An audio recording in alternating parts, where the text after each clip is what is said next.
What is repossession? Repossession is the action of retaking possession of something, in particular when a buyer defaults on payment. For example, a hirer enters into a hire purchase agreement with the owner, but then the hirer failed to pay the installment. The owner has the right to repossess the good. Remember, the repossession process only takes place when there is a default payment by the hirer.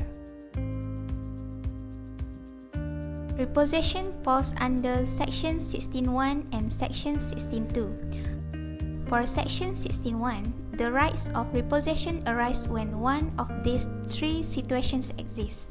First, defaulted in 2 successive payments by hirer. Second, defaulted in final payment by hirer. Lastly, defaulted in 4 successive payments by deceased hirer.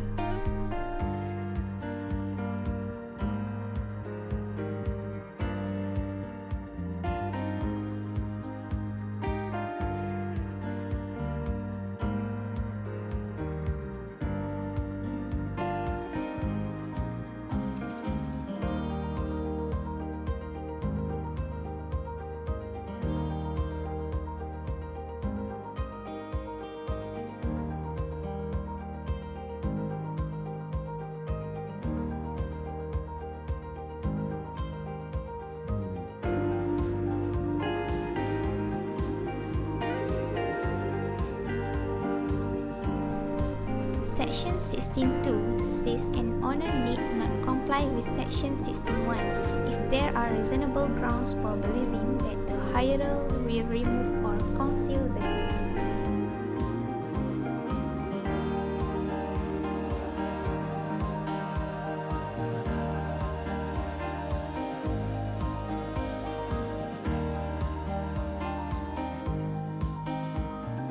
Habibah wished to buy a new Produa car. She planning to go to the nearby showroom to look for her dream car. She was thinking of whether her best friend was available to accompany her. The next day, Habibah brought along her guarantor to the showroom. Then, Habibah was asking for the models available, and the seller started to promote. The seller was introducing the best brand new of Produa car launching recently. Habibah found the car she wanted.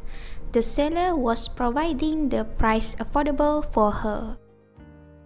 Habibah agreed with the price, and the hire purchase agreement was established between the owner and the hirer.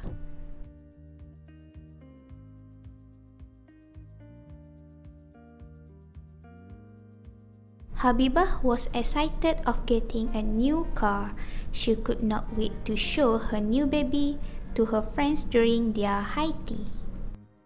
Habibah was in financial difficulty to settle her debts. In addition, due to her bad performance in accomplishing her job responsibilities, she got fired then.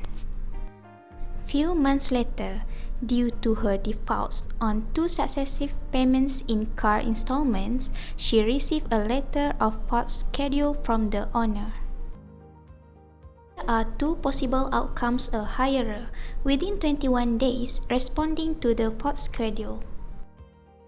First, the hirer could make the outstanding payment as set out in the fault schedule.